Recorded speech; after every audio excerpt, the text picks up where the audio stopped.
Good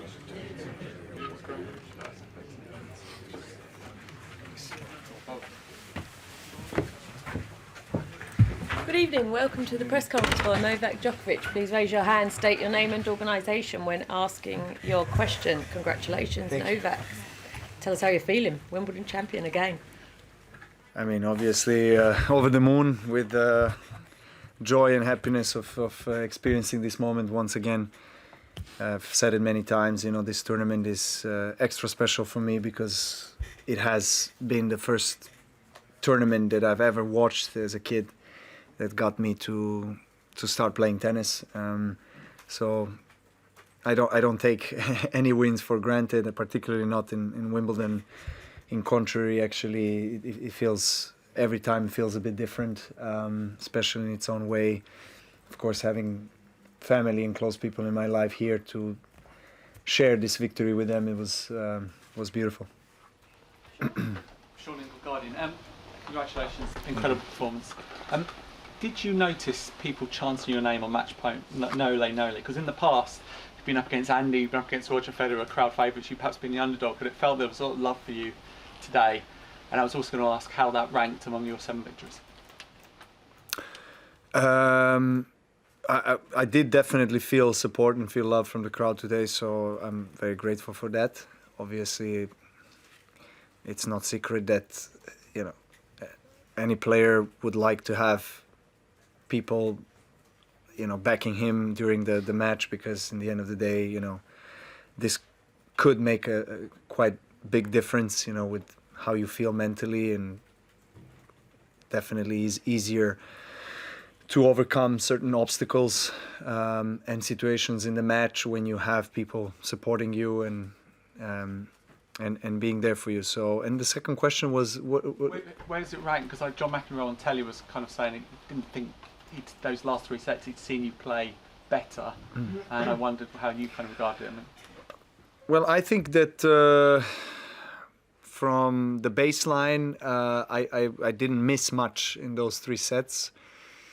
And it was, part of the strategy, obviously, playing somebody who is so talented and flashy as Nick, who, has one of the best, if not the best serve that we have in the game. Just so difficult to read his serve. I mean, first and second.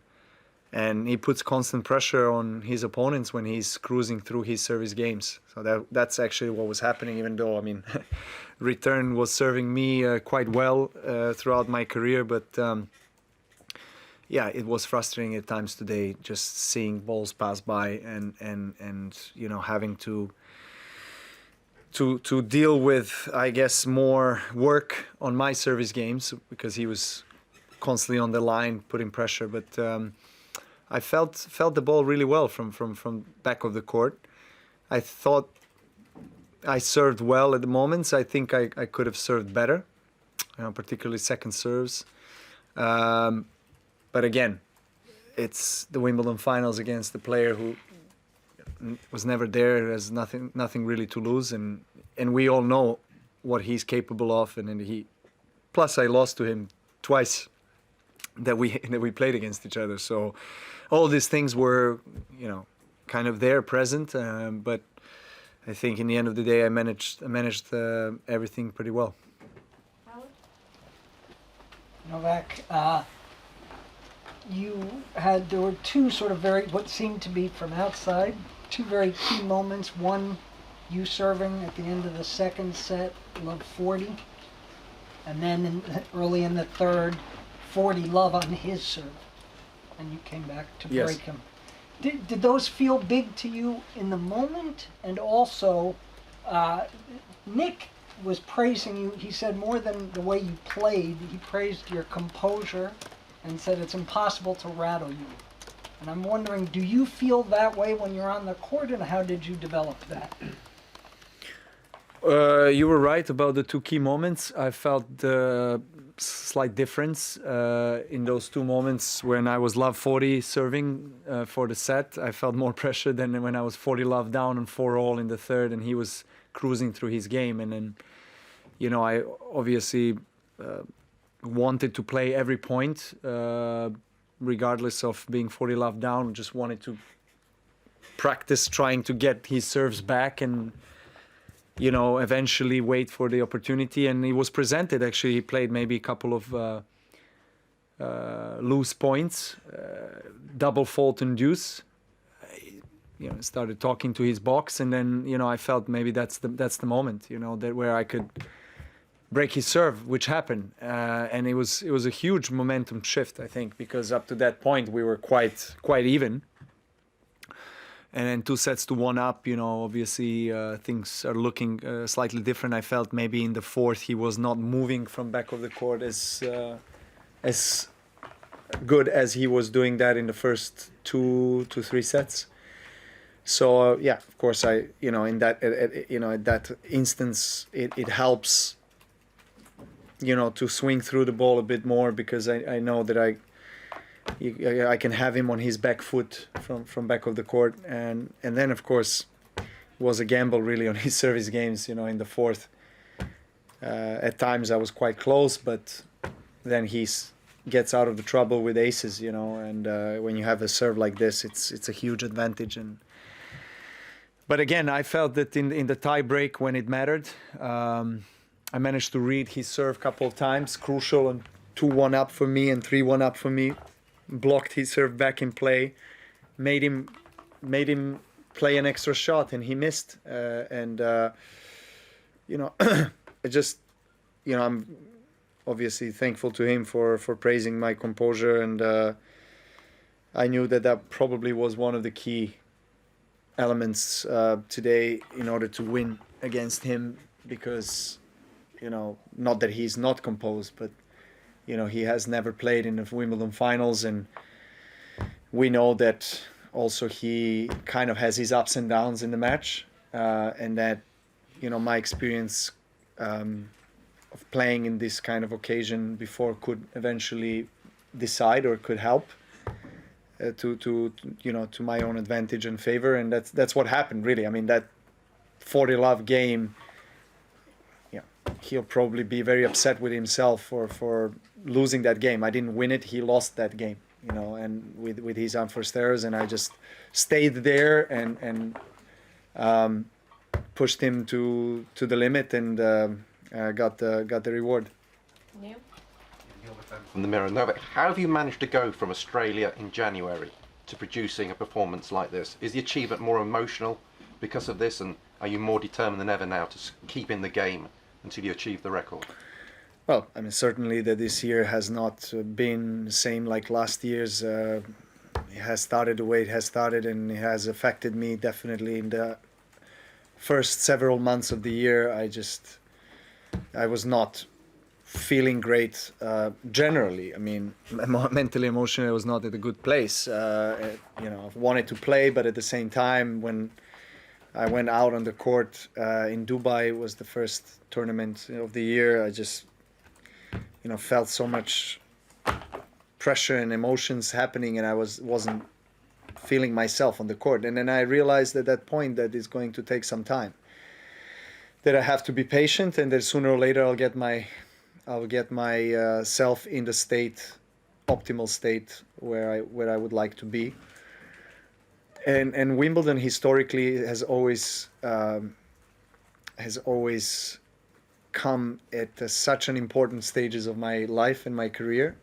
When I say Wimbledon as a tournament, but me winning Wimbledon, you know, a few times. I think it was in 2018 when I was starting the year with this elbow surgery, trying to work my way back in the rankings, you know, not playing well, and this was the first slam that I won that, you know, served as a springboard for later US Open win and in 2019 Australian Open. So, you know, it's not a coincidence that this place has such an relevance in my life and in my career, and it's a relief as well, considering what I've been through, of course, this year, and it adds more value and more significance and more emotions, of course. And I don't feel I'm in rush really anywhere to end my career in a year time or 2 year time or whatever it is. I'm not thinking about it. I want to keep my body healthy, because that's obviously necessary in order to keep going at this level, and of course keep myself mentally sane and motivated to compete with the young guns. Congratulations, Novak. I wanted to, you just said that you were not in a good place, after Australia. Can you tell us exactly what you were feeling and why you didn't feel up to tennis or, up to competing at the level that you want to? And if you can also tell us exactly how you felt coming here, because this has been a very good tournament for you, a very good place for you. And did you feel already that things had already turned around for you? Well, I mean, not to go into too much detail, but everything that has followed Australia after, particularly on the tournaments, has been a huge challenge and obstacle for me to overcome emotionally, because I once I left Australia, I left that behind me. So I was, ready to move on, but then it wasn't that easy to close that chapter, because then I had, the media and all of you guys reminding me of that, and of course many people as well traveling around the world,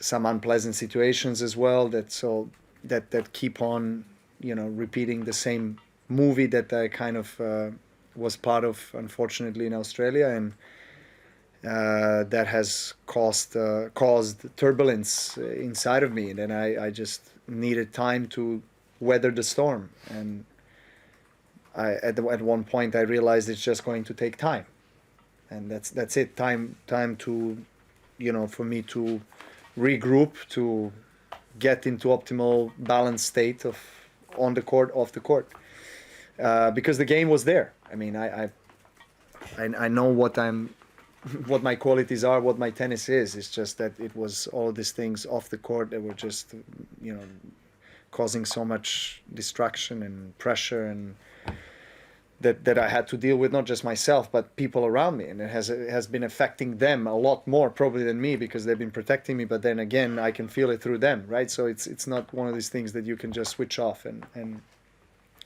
basically pretend that it's not happening. So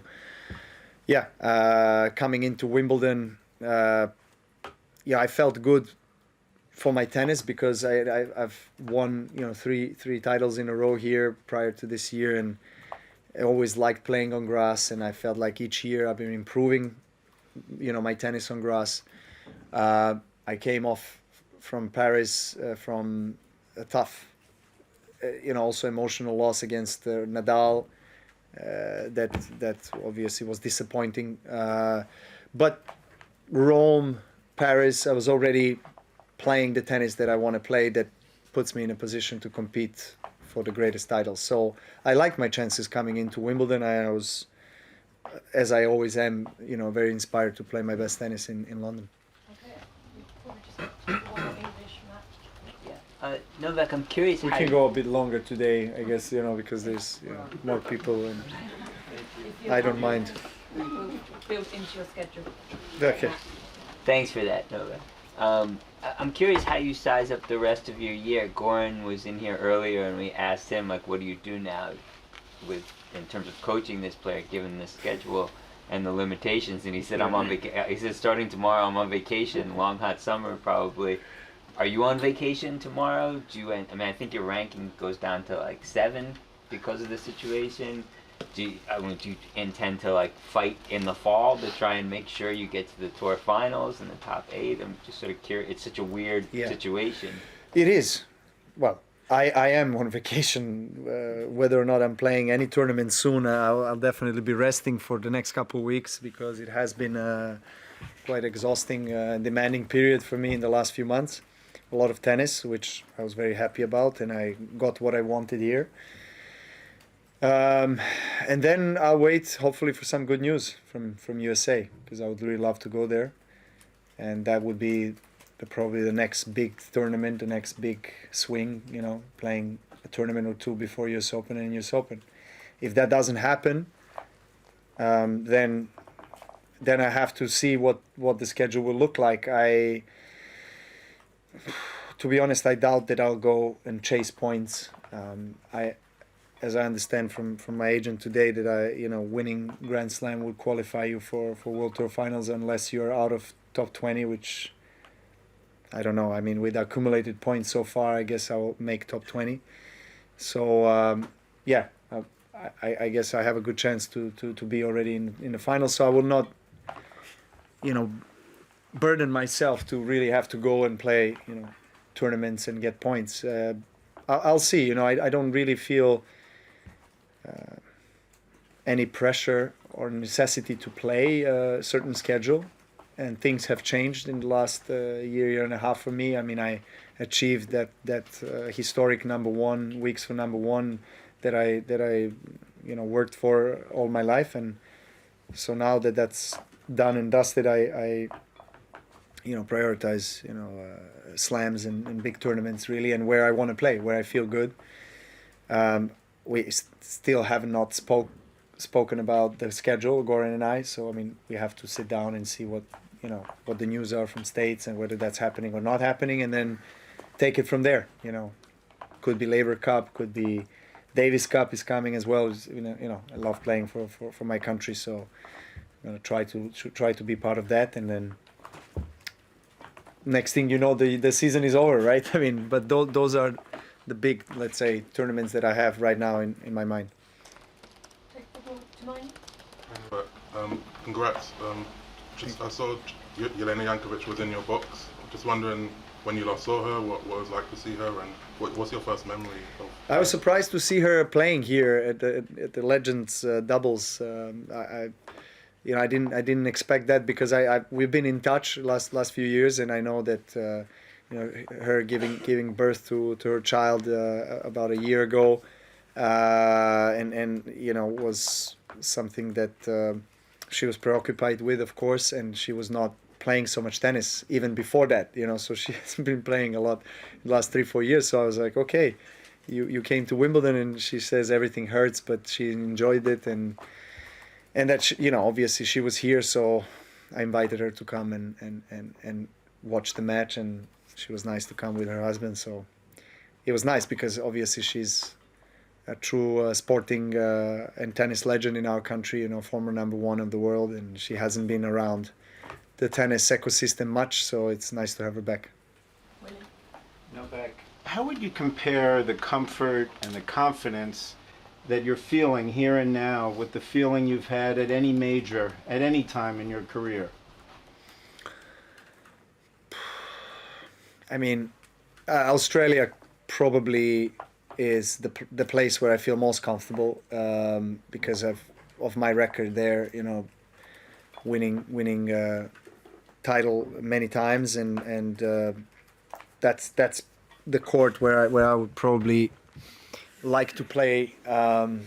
If I have to pick one match or one court, it would be there. But Wimbledon is coming close to that, considering the success that I had, particularly in the last 7-8 years. I mean, I've been winning a lot of matches on the center court. I think I've not lost since 2013 on the center court. So I mean, again,